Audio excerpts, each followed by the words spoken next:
Muy buenas tardes y bienvenidos un año más al tercer encuentro de la editorial Ideas, al encuentro literario que por costumbre estamos haciendo cada año desde que la editorial abrió sus puertas. Muchísimas gracias por vuestra asistencia. La verdad es que para ser la primera conferencia de la tarde el público es desnutrido y ya que somos selectivos, el público pues también da su parte de encanto, ¿no? La verdad que muchísimas gracias por vuestra asistencia. Un año más seguimos, llevamos ya 57 títulos publicados en 3 años. Para una editorial amateur como es la nuestra, es todo un logro, ya que, como he dicho otros años, pues el esfuerzo en editar estos libros se saca de quitarnos horas de sueño.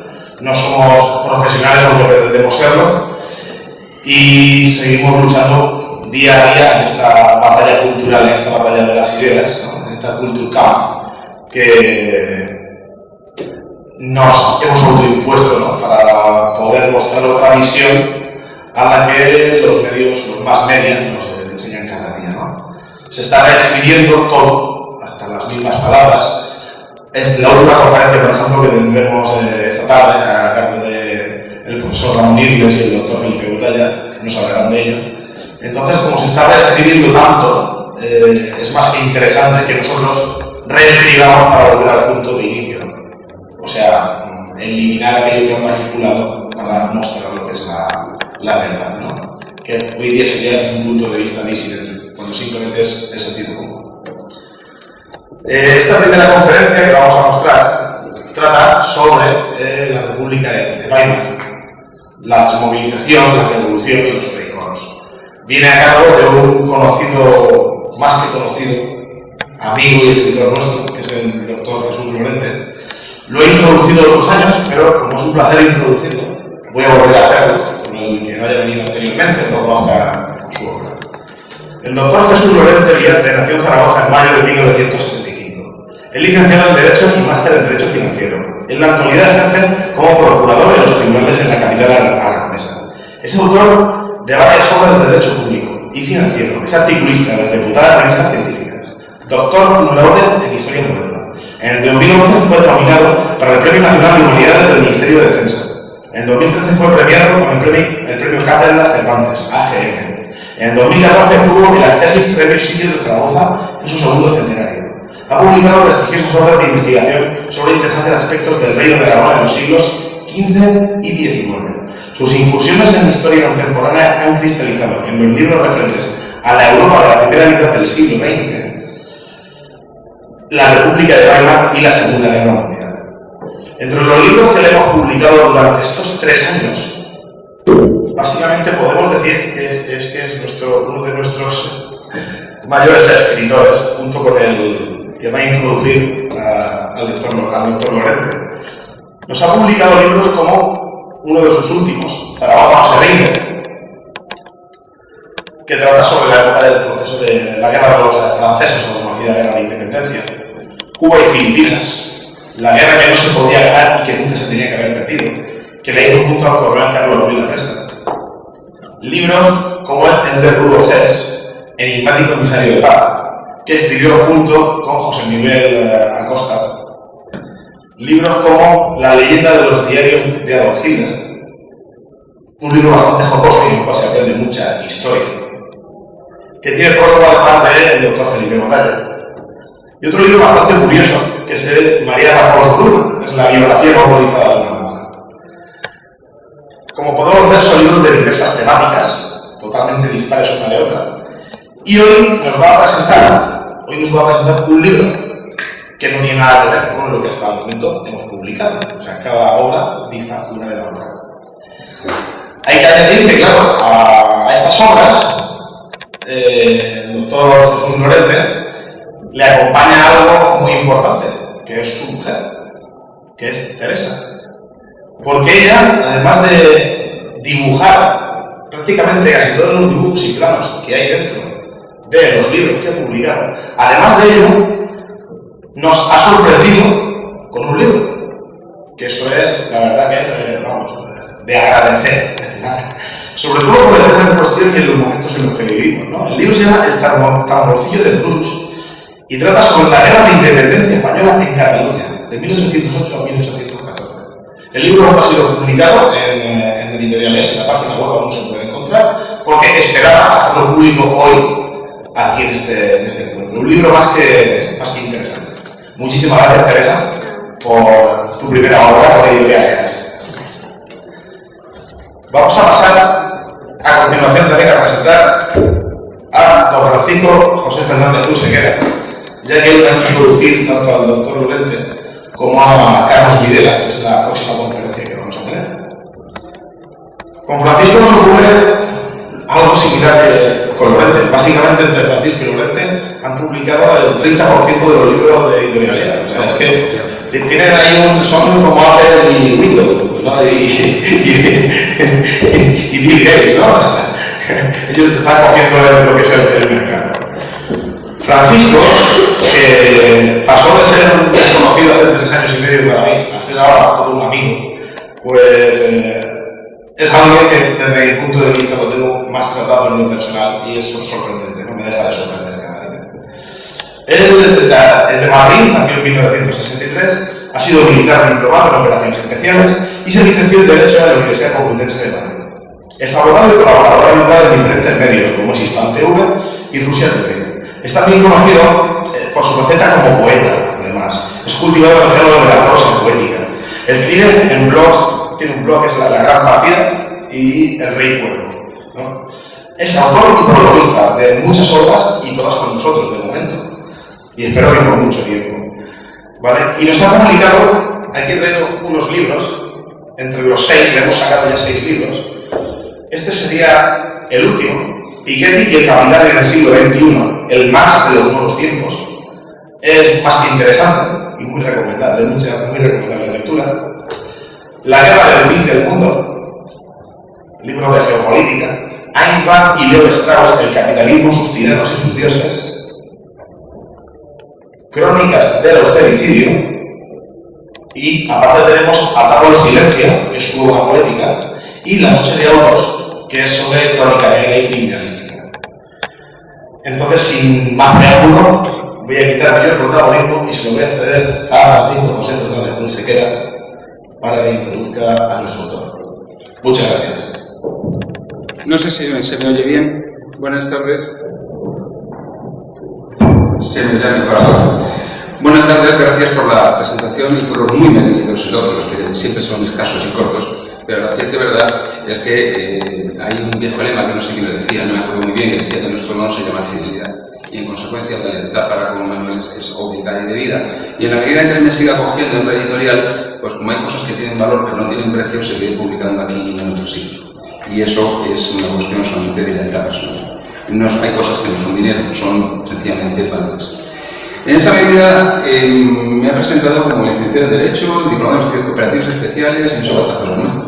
La verdad es que cada uno hacemos lo que podemos en lo que la vida nos va permitiendo. Pero para mí, en ocasiones, lo que te permite la vida es un placer.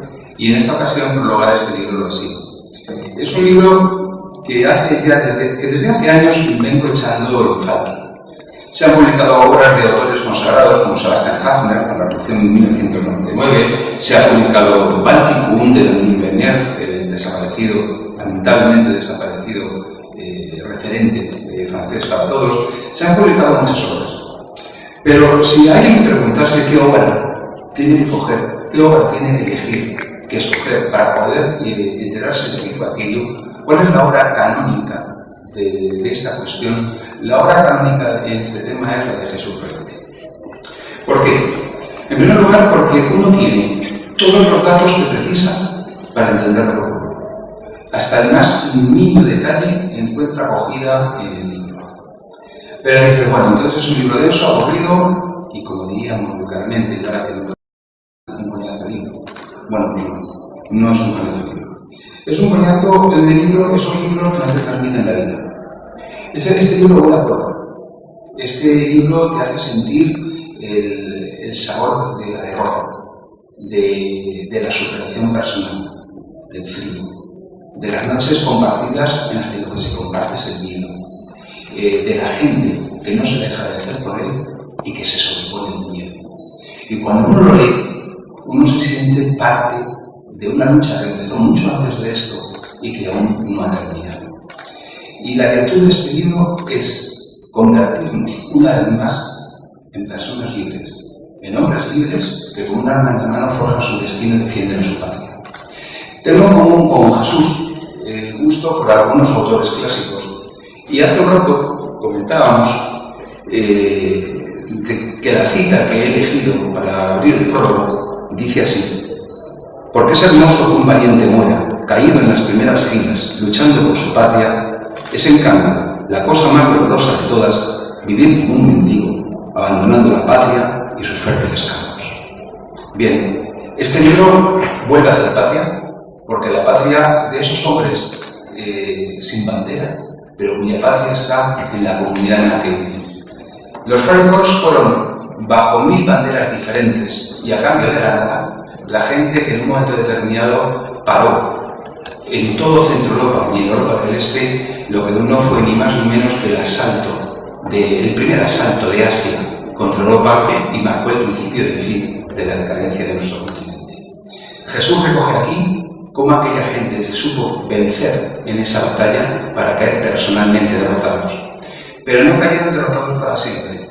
Muchos continuaron su combate en otras filas y en otros momentos, y marcaron la historia de un modo que se ha convertido en un referente para todos nosotros. Y ese mismo referente es el que es hoy Jesús también para nosotros en este caso. Es mi competidor más directo en este editorial. A partir de ahora tendremos que estar permanentemente comparando quién publica más libros que quién, pero desgraciadamente siempre perderé, porque el magisterio, la maestría, la sabiduría y el saber escribir que tiene Jesús es difícilmente alcanzable. Si lo que quieren es un libro pesado y un libro que aburre, no lo compren. Si lo que quieren es un libro que les devuelva al campo de batalla, que les dé una razón de ser y de existir, y que les explique y les diga de dónde vienen, el libro es este. No lo duden. Lean Weimar y conozcan la obra de Jesús realmente. No se arrepentirán. Ahora les dejo con él, que seguro que no quiere robar los minutos, porque creo que nos amenaza con un montón de fotos y unas explicaciones muy interesantes. Así que, con ustedes, Jesús realmente, y para mí ha sido un honor robar este libro. Muchas gracias.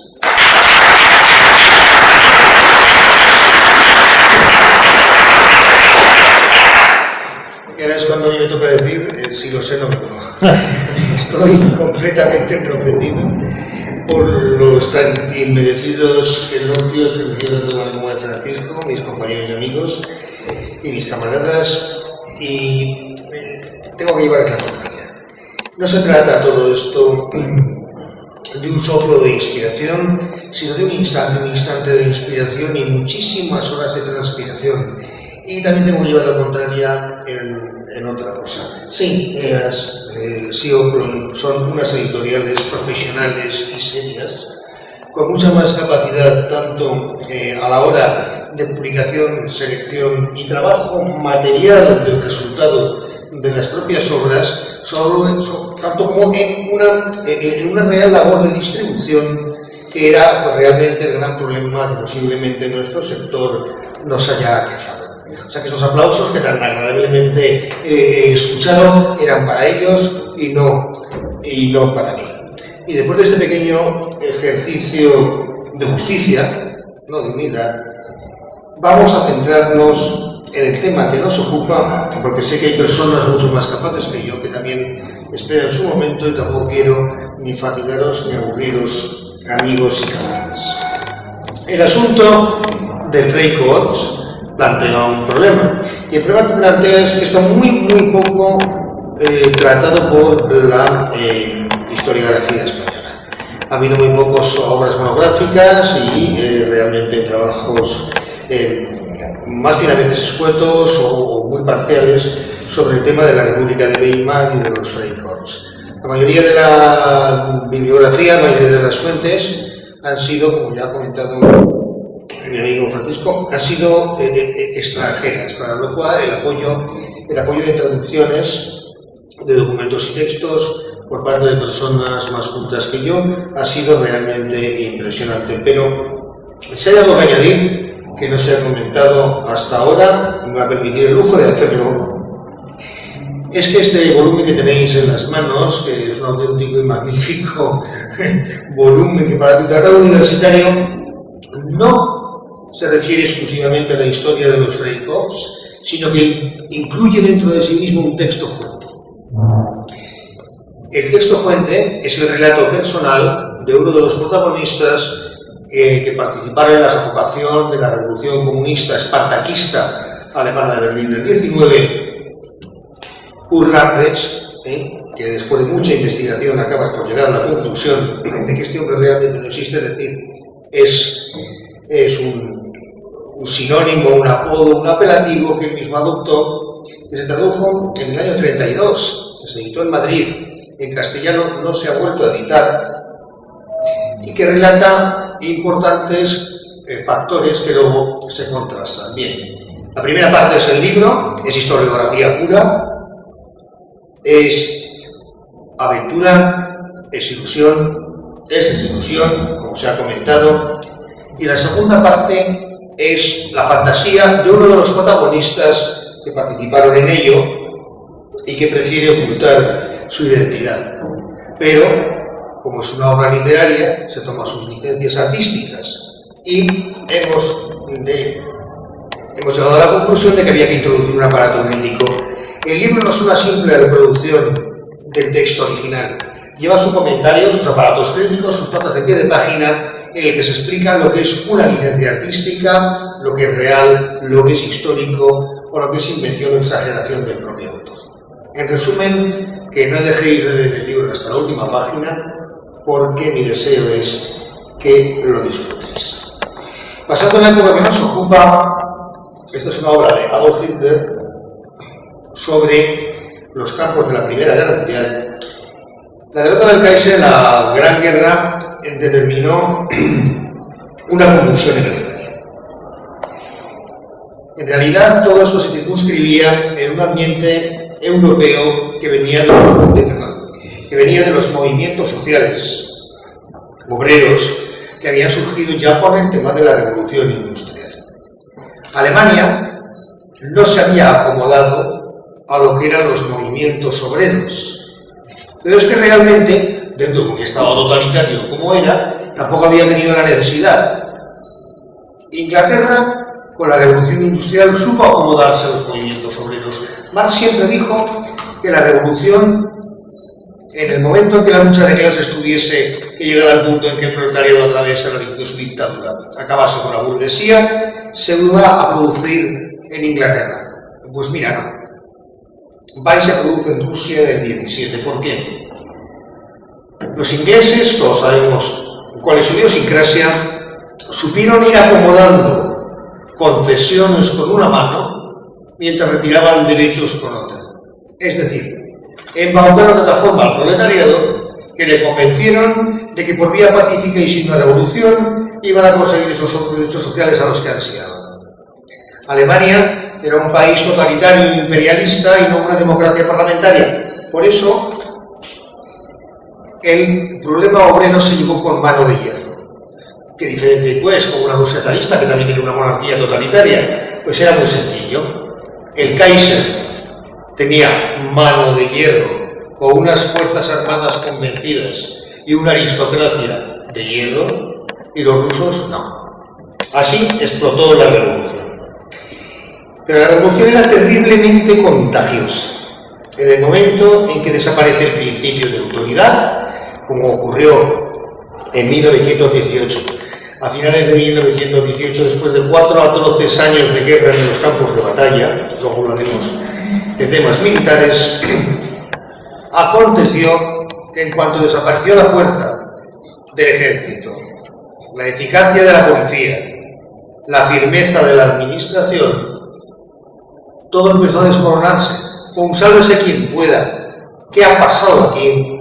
Y entonces es cuando los comunistas importaron, o bien se les exportó, como lo prefiráis ver, el comunismo y se intentó imponer en Alemania. Así, el 29 de octubre de 1918, en Kiel, se produjo una revolución, un motín, más que revolución, vamos a ser exactos, un motín de los marineros.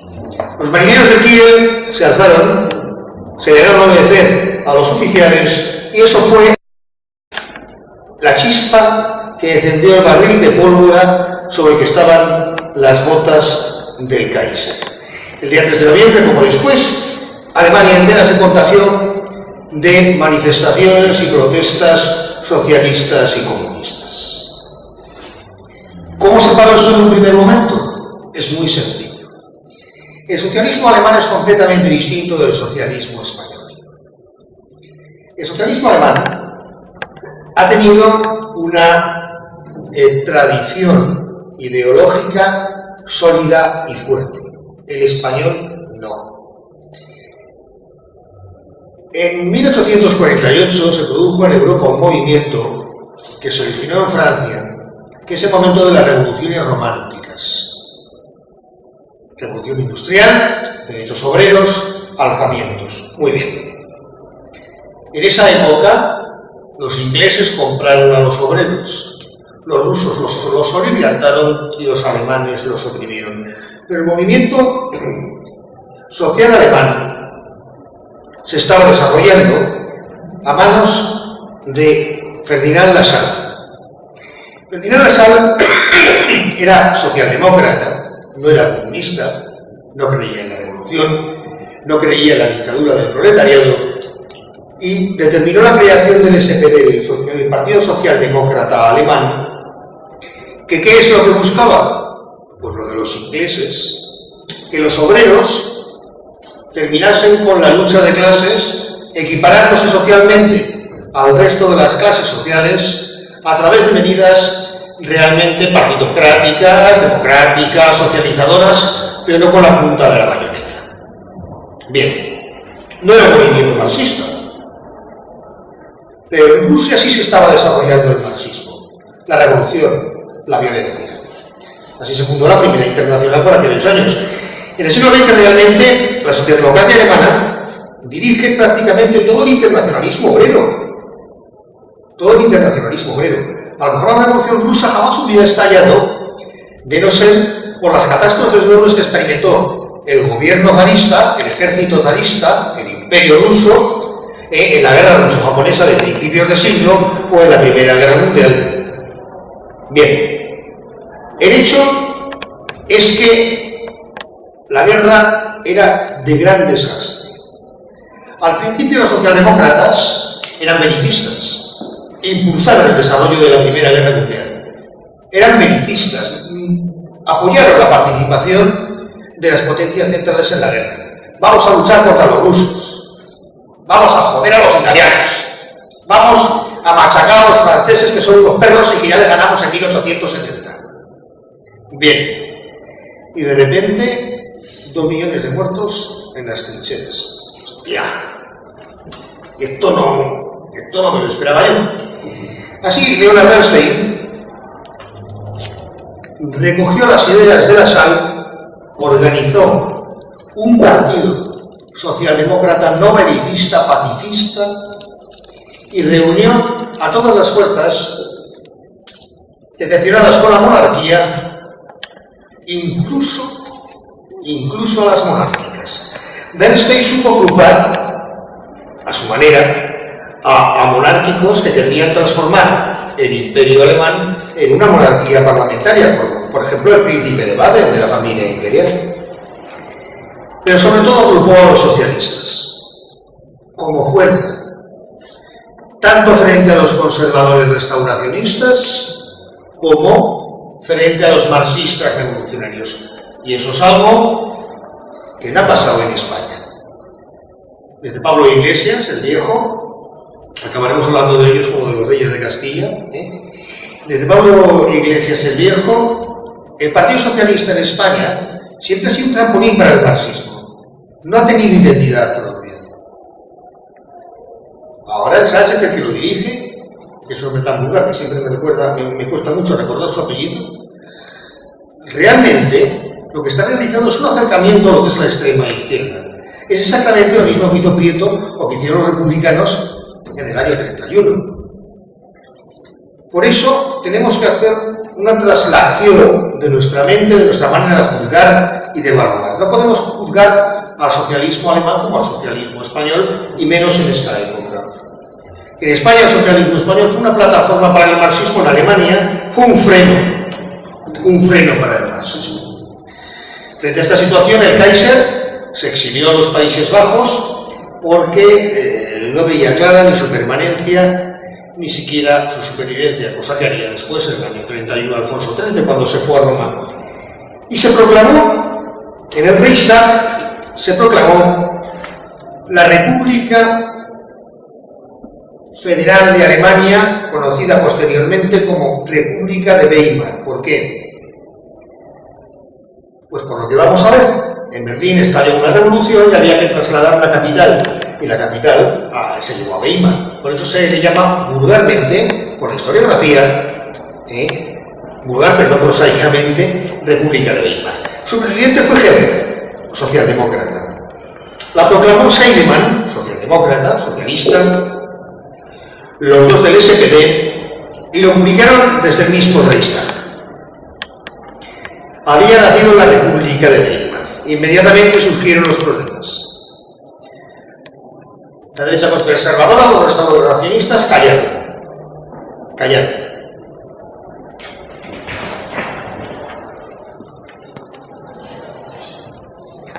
Iniciaron una especie de mini alianza con los socialistas, pero los que no se cayeron fueron los comunistas.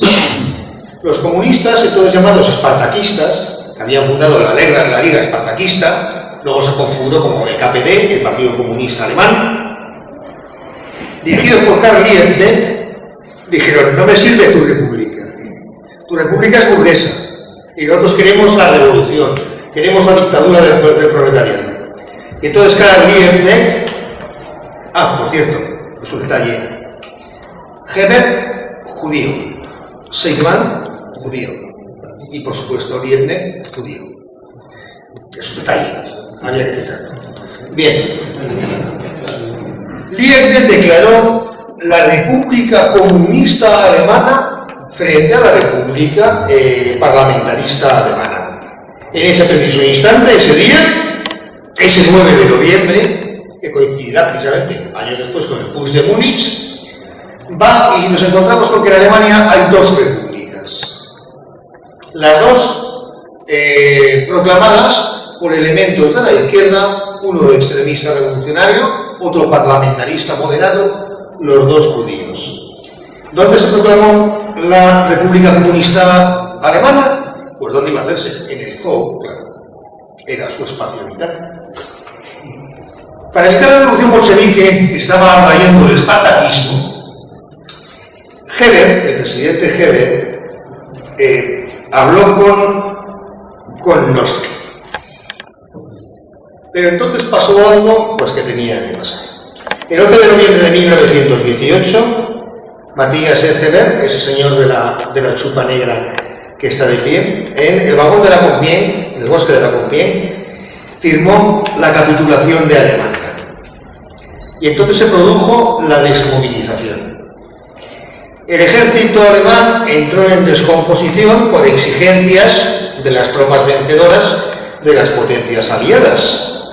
Y la autoridad decayó por completo. Seidemann y Heber, que habían intentado pactar con el comunista Liebknecht en condiciones de igualdad, se vio desarmado. Se estaba produciendo en Alemania, en Berlín, una revolución. La revolución espartaquista, que era una réplica de lo que había pasado en 1917 en Rusia, y que amenazaba por completo el corazón de Occidente,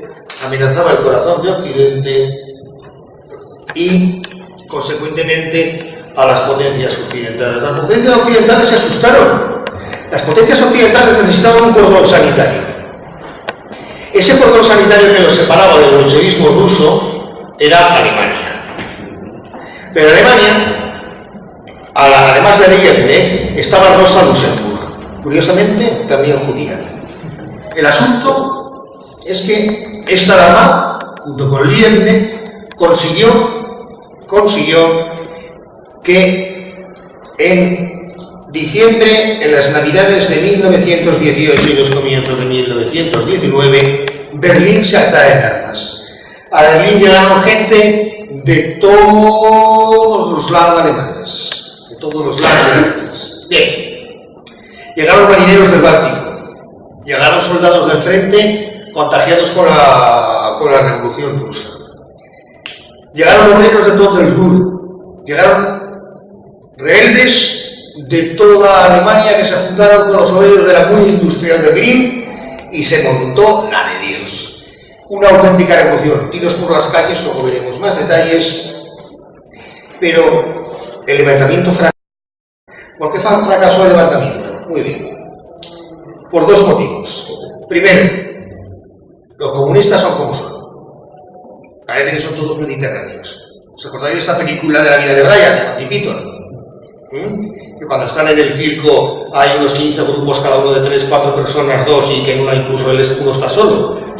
Todos tienen siglas diferentes, todos piensan lo mismo, pero todos están enfrentados entre ellos. Lo mismo le pasaba a los espartaquistas. No había ninguna unidad. La financiación venía de Rusia. Y a Rusia se le estaba hinchando los cojones porque los dineros no sabía dónde se estaban metiendo. Y realmente era muy difícil saber dónde se estaban metiendo. Y luego aparecen los Freikorps. Los que reúne a los Freikorps. Las unidades Freikorps, ¿quiénes son? Son soldados. No son personas ideologizadas, no son personas que tienen unas ideas muy claras, que ya las tenían antes de la guerra o que las tenían durante la guerra, como por ejemplo eran los marxistas. Eran soldados. Ellos eran simples soldados. Y estos soldados tenían 18 años, 17 cuando se fueron a la frente en el año 14. Ya tenían todos 21, 22. Y no sabían más que hacer una cosa: matar. Vuelven a casa, no encuentran a su padre, no encuentran a sus hermanos, no pueden recuperar su trabajo. Todavía llevan el uniforme, el casco, y llega alguien que les da un fusil. No es que socialdemócrata. En pocos días se hizo un auténtico ejército paramilitar, los cuerpos libres, que aplastaron con la eficacia de una instrucción rigurosa y una experiencia de combate abundante adquirida en el frente a la Revolución Comunista. Y así la noche del 15 de enero, 2 semanas después de iniciar su revuelta marxista, la Luxemburg y Liebknecht fueron muertos a culatazos y echados a un canal. El Tratado de Versalles se firmó el 28 de junio de 1919 y determinó, en el Salón de los Espejos de Versalles, como podéis ver, aunque en el salón no podéis ver ningún espejo, sino un par de palmeras, y se aprobó en el gabinete público, en el Concejo, la Constitución de Weimar. El 19 de agosto del mismo año de 1919. ¿Qué pasa? La Constitución de Weimar. La Constitución de Weimar tenía una estructura como puede tener hoy, por ejemplo, la República Alemana. Era un parlamentarismo republicano, una partitocracia multipartidista, un sufragio universal, era una constitución moderna, normal. Pero ¿qué es lo que pasa? Los comunistas querían la revolución del proletariado y los restauracionistas querían que volviese el Kaiser. Y así hubo una sucesión a lo largo del 19 y de principios del 20 de distintos cancilleres del SPD, del Partido Socialdemócrata, que no lograron ningún tipo de avance. Entonces aquello se estaba descomponiendo. La Constitución de Weimar no había traído la paz, la República no conseguía la estabilidad, la crisis económica impuesta por las atrocidades del dictado de Versalles y las terribles indemnizaciones de guerra se estaban cargando al país. Y aparecieron dos cosas. Primera, el Putsch de Camp, un golpe de Estado ultraderechista y restauracionista que se dio en Berlín el 13 de marzo de 1920 de madrugada. Como podéis ver, el apoyo popular fue masivo y se exhibían banderas de la restauración. Pero como no tenía apoyos reales en las filas del ejército, ni planes a medio y largo plazo, duró lo de la canción de Sabina, como 2 peces de hielo en un whisky on the rocks. Y no consiguió ni el más mínimo objetivo. El año 21 fue muy proceloso porque se manifestó, como veremos más adelante, en un conjunto desordenado de revoluciones, de alzamientos y de intervenciones del extranjero. Los bálticos querían coger la parte norte de Alemania. Los polacos, Danzig, para tener la salida al Mar del Norte. Los rusos querían avanzar para consolidar la revolución comunista en el conjunto de Centro Europa. Y de tal manera, los franceses dijeron, porque no vamos a ocupar las zonas desmilitarizadas, y en lugar de esperar con paciencia a cobrar las indemnizaciones de guerra, lo cobramos todo de golpe. Ante esa situación terrible que se prolonga entre el año 21 y el 23, Hitler y sus camaradas dan el Putsch de Múnich el 9 de noviembre del 23 en el Panteón de los Héroes de Theresienplatz en la Felderhalle. Fracasa el Putsch, como fracasó el Putsch de Kapp, y son procesados cayéndoles penas pequeñas. No sé si habéis leído el libro de Ernest von Salomon. Eran delitos terribles que ahora pueden acarrear una prisión de 25 o 30 años, entonces caían 4 o 5, valía la pena, golpe de Estado, valía la pena, y de eso así lo hacían. Como vemos, la situación general es terrible. Por una parte, descontentos los restauracionistas, por otra parte, los comunistas intentando imponer la revolución, y por otra parte empiezan a surgir ideas, partidos nuevos, ideas totalitarias, sobre todo influidas por Italia, porque sin la marcha sobre Roma de Mussolini jamás, nunca se hubiera ocurrido a Hitler intentar dar el golpe de Estado. Occidente ve que se queda sin pasillo sanitario, me cachis la mar. Dentro de 4 días los comunistas en París, ya aún nos acordamos de la Comuna. Pues mira, se aprobaron 2 planes, el plan Gauss y el plan Juncker, impulsados por los Estados Unidos. Se pretendía a través de unos grandes empréstitos dulcificar el esfuerzo del pago de Alemania de las indemnizaciones de guerra, amén de que también se le permitía pagar en especies. Eso produjo una recuperación breve de la economía alemana. Se produjo una subida económica que hubiera podido consolidar la República de Weimar, pero no. El 24 de octubre de 1929 se produce el crack de Wall Street, se inicia la espantosa crisis del año 29, se suspende el plan Dawes, el plan Young, Estados Unidos establece la ley arancelaria Hawley-Smoot, que es ultraproteccionista, evita cualquier tipo de comercio con Europa. No solamente Europa se empobrece, Europa tiene que pagar las armas que compró Estados Unidos durante la Primera Guerra Mundial, especialmente Francia e Inglaterra, y encima Alemania se queda sin crédito. En 1931 alcanzó un desempleo Alemania del 33,7%, pero es que en el 32 ya era de un 40%. En 1932, un año antes de que Adolf Hitler alcanzase el poder, 4 de cada 10 alemanes no tenían trabajo. La República de Weimar no tenía dinero para pagar los subsidios. La situación era de completa desesperación. El hambre campaba. El SPD cayó y subió al Centrum Party, lo que sería actualmente el Partido Popular en España, salvando las diferencias, ya que antes hemos comparado a los 2 grupos socialistas. Bien, ¿y qué hacen? Bueno, Brüning canciller. Pues ¿qué va a hacer Brüning? Exactamente lo mismo que ha hecho Rajoy. Política reduccionista. Estamos hablando de hace bastante más de medio siglo. Y estos hijos de puta que no aprenden. Bien. Una política reduccionista que, lógicamente, intenta sanear la hacienda pública, pero no los hogares. Y tampoco busca la creación de empleo. Es decir, se produce un brutal incremento de la presión fiscal sobre las clases medias y trabajadoras y una enorme reducción del gasto público y de la inversión pública. Que no, que es lo contrario. Claro, Brüning termina de hundir Alemania. Entonces, el 30 de enero de 1933, Hitler es nombrado canciller. Eso ya es otra historia. Las medidas que él tomó fueron justo las contrarias. Las típicas medidas totalitarias: incremento del gasto público, liberalización de la presión fiscal de las clases medias, proteccionismo a la exportación, limitaciones a la importación, una política de saneamiento nacional. Y todos sabemos que para 1936, cuando a las Olimpiadas, Alemania había vuelto a ser la potencia número 1 de Europa en 3 años. No hay que decir que tanto Brüning como Rajoy están equivocados. Hemos hablado antes de la crisis económica. Este es un paquete de dinero para ser destruido.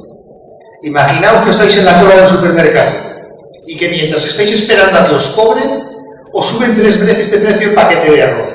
No se podía vivir así, y las medidas de Brüning que ya hemos citado no fueron en absoluto positivas, ni Alemania experimentó una real recuperación hasta que el Partido Nacional Socialista llegó al poder, a pesar de una espantosa batalla callejera con los comunistas que, por supuesto, y durante todos estos años no habían dejado de intentar hacer su revolución.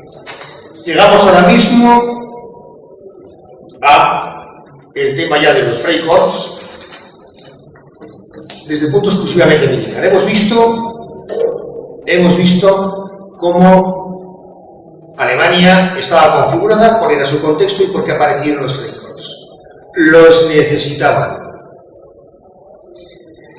Maquiavelo, en su libro El arte de la guerra, explica: la guerra hace el soldado y la paz lo ahorca. Bien, la Primera Guerra Mundial hizo muchos soldados, muchísimos. Esos muchos soldados no tenían ocupación cuando volvieron. La encontraron en los Freikorps, igual que después de terminar la Guerra de Granada en 1492, los españoles, los guerreros españoles, las órdenes de caballería, encontraron la salida en la Reconquista o en las guerras de descolonización, los mercenarios famosos de mediados del siglo XX después de la Segunda Guerra Mundial. El hecho es que en 1918, cuando había acabado la Primera Guerra Mundial, 1.773.000 varones alemanes habían muerto en combate y 760.000 civiles habían sufrido el mismo destino por bombardeos o epidemias. Eso implicaba que un 10% de la población activa alemana había desaparecido, y aún así el paro fue galopante. El ejército imperial se desintegró. Este es otro dibujo de Adolf Hitler. El ejército alemán se desintegró, y como hemos visto antes, los Freikorps, ¿qué sabían hacer? Solo sabían ser soldados. Cuando volvieron a casa, se dieron cuenta que tenían una excepcional oportunidad con un país en plena revolución comunista y con las fronteras amenazadas para seguir siendo soldados, que es lo único que sabían hacer. Y así fue. En poco tiempo se organizaron un montón de cuerpos francos por pequeños oficiales. No los organizaron generales, algún coronel había. La mayoría de los cuerpos francos fueron organizados por alféreces, por subtenientes, por cabos, por sargentos. Así tenemos a Freikorps legendarios como Bischoff, como Erhard, que llegó a formar una brigada, un comandante de marina, como Maerker, como Manteuffel, un héroe caído en el Báltico, como Schlageter, que murió en combate, o como Roswell, que era un alfredillo y que reunió una brigada. Frente a ellos, habéis visto rostros alegres, rostros jóvenes, aspectos naturales, semblantes sanos y nobles, frente a los revolucionarios, como Ernest Toller, comunista judío, igual de guapo y con la misma nobleza en la cara que los anteriores, Rabeck o Landauer, que se lleva la palma. Bien, estas unidades revolucionarias estaban organizadas y armadas porque los almacenes del gobierno estaban extremadamente llenos de armas y solamente había que ir a cogerlas.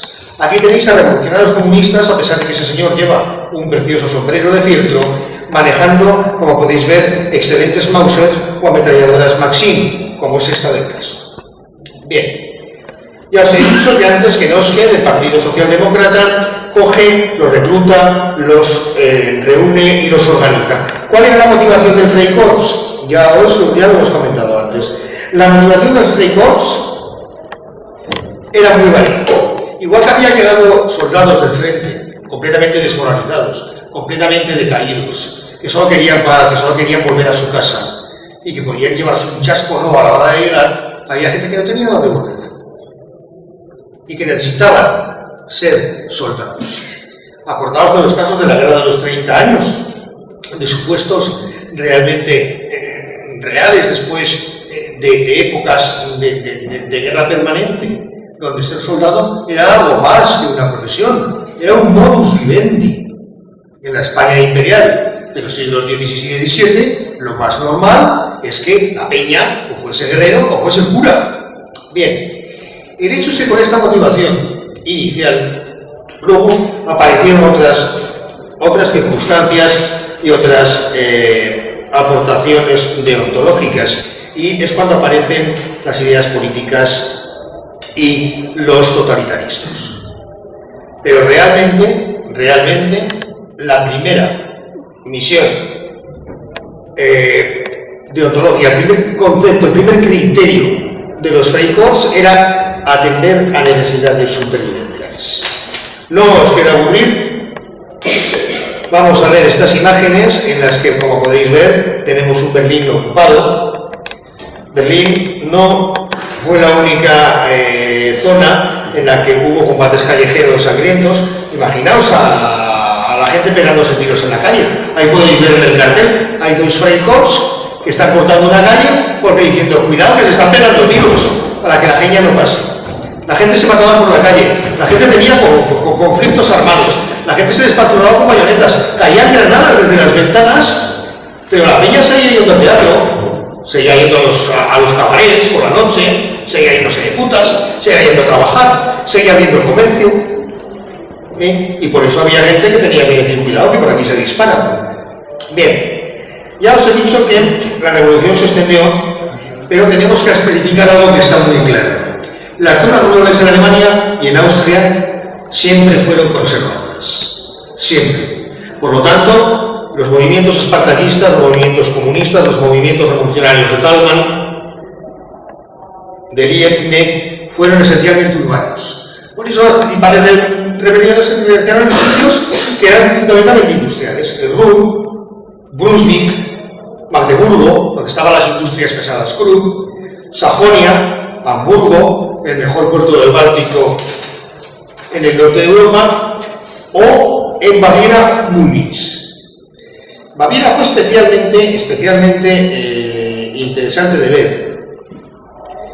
Baviera fue especialmente interesante de ver porque, aunque es una zona rural, Múnich era una ciudad industrial y se hizo una república comunista de un judío, otra vez, ¿verdad? Kureisner, tuvo que ser combatida por tropas que se reclutaban en la zona rural. Y hay nombres realmente que nos van a venir a la mente a todos, que participaron precisamente en la sofocación de la rebelión comunista de Baviera, del intento de secesión, como Cataluña en el caso de Baviera, de lo que era el conjunto de la República Alemana, porque si bien los espartaquistas querían una Alemania unida comunista, Kureisner, el judío, lo que quería era una Baviera comunista separada de Alemania.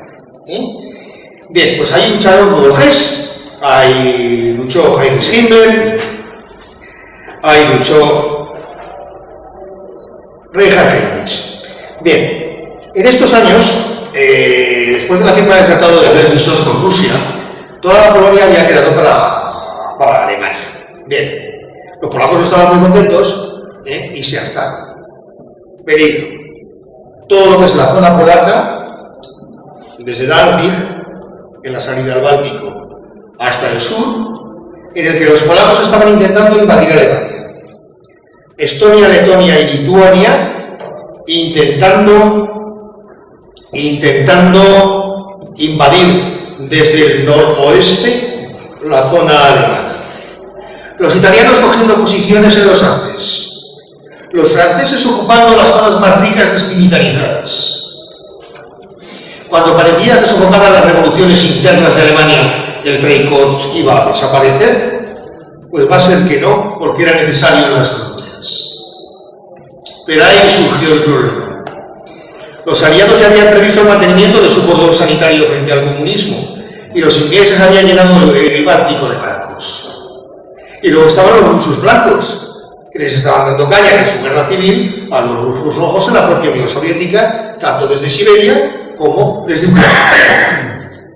Ya no les interesaba a los aliados que hubiera ejércitos privados, auténticos ejércitos privados.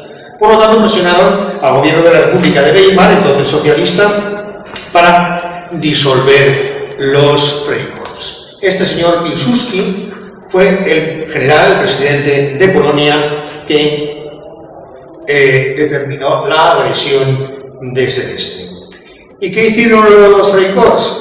Pues dijeron, ¿y ahora por qué cojones me tengo que ir a casa si me gano también la vida así? Y así se produjo lo que se llama el anábasis de Rosbach. Hemos visto antes la fotografía de Rosbach, en el que Rosbach recluta un gran ejército privado y va en auxilio de sus camaradas Freikorps que estaban en el Báltico y que estaban en Polonia y que estaban en Silesia completamente abandonados por la República de Weimar, sin abastecimiento, sin munición y sin dinero. De todas maneras, pasó lo que tenía que pasar, y es que se agotaron los recursos y al final el concepto del Freikorps triunfó. Así, la República de Weimar ya no cuestionaba el concepto de utilidad de los Freikorps, sino que los veía como un enorme peligro que había que sofocar. Por ello, el 31 de mayo de 1920, el canciller socialista Hermann Müller determinó la disolución de los Freikorps. Pues van estos y se vuelven a revolver. Sí, realmente esto ya parece un Falcon Crest, pero esto vamos por ahí. Se funda la Reichswehr Negra. La Reichswehr Negra era un ejército privado, que para septiembre de 1973 en la fortaleza de Kustin había agrupado a 20.000 efectivos. A 20.000 efectivos. ¿Cómo se disolvió la Reichswehr Negra? La Reichswehr Negra se disolvió porque la República de Weimar las puso para que se disolvieran. Y dijeron, bueno, eso sí, con prima de licencia me voy a mi casa. Y es entonces cuando empiezan esos avatares políticos con lo que os ha ocurrido al principio de la conferencia, en los que se intenta alcanzar, mantener el poder con una república parlamentaria partitocrática por parte de los socialistas y del Centrum Party, la derecha conservadora, con graves dudas de los restauracionistas, la firme oposición de los comunistas y el ascenso, la emergencia del movimiento nacional socialista. De tal manera que los Freikorps, que luchaban contra el desorden, contra el caos, contra el saqueo comunista, contra los enemigos que intentaban sacar lascas y arañazos de los trozos de Alemania después de la Primera Guerra Mundial, se convierten en grupos paramilitares politizados al servicio de partidos políticos radicales. El SPD tenía una milicia socialista, los comunistas tenían una fiera milicia comunista, los nacionalsocialistas tenían la SA y los ultraconservadores tenían el Stahlhelm, el de la foto, que configuró una fuerza importante que acabó fusionándose con las SA. Para terminar, la situación crítica de Alemania determinó la aparición de un fenómeno distinto a los grupos Freikorps o a los paramilitares, y fue el terrorismo urbano. El terrorismo urbano comunista fue aplastante, pero no es el tema que hoy nos ocupa. Ed Bakken, un joven oficial del ejército del Reich licenciado, fundó la llamada Operación Cónsul. La Operación Cónsul no fue un Freikorps, no fue un grupo paramilitar al servicio de ningún partido político. fue un grupo patriótico calificado por el gobierno de la República como terroristas que se dedicaba a matar políticos. Sí, solo políticos. Así mataron a distintos alcaldes, mataron a distintos ministros, como por ejemplo Walter Rathenau, o mataron al señor Ecevert, el que había firmado el Tratado de Versalles. Solo políticos. Fueron exterminados. Fueron exterminados Bourges, que hemos hablado de él antes, cuando Baviera. Fueron exterminados físicamente, quiero decir. A lo mejor el único superviviente pudo ser Ernest von Salomon, que acabó en prisión, y que luego pues, fue uno de los escritores que configuraron lo que se llama la Revolución Conservadora que se desarrolló en aquella época en Alemania, de carácter literario, un movimiento importante, referente, por ejemplo, a la generación perdida americana, y de la que ya en el último congreso se habló de un magnífico libro que editó Manuel Eas sobre Ernest Jude, y murió de accidente después de la Segunda Guerra Mundial. El resto, todos fueron no ejecutados, sino asesinados a tiros por las calles o en los bosques. Los Freikorps lucharon por el mito, por el ideal de Germania, eran patriotas, eran mercenarios, eran un protogermen del movimiento nacionalsocialista, lo eran todo a la vez. Creo que después de que os leáis el libro podéis sacar vuestras propias conclusiones. Espero no haber sido pesado. Muchísimas gracias por vuestra atención.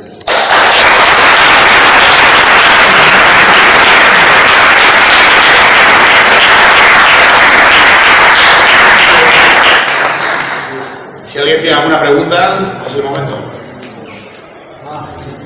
Oye, te quería preguntar, ¿quién has dicho que era el que... ¿Puedes hablar más alto, por favor?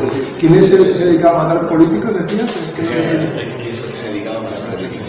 Operación Consul, Organización Consul. Pero eso que lo El dice... jefe era Ed Barker. Ed Barker.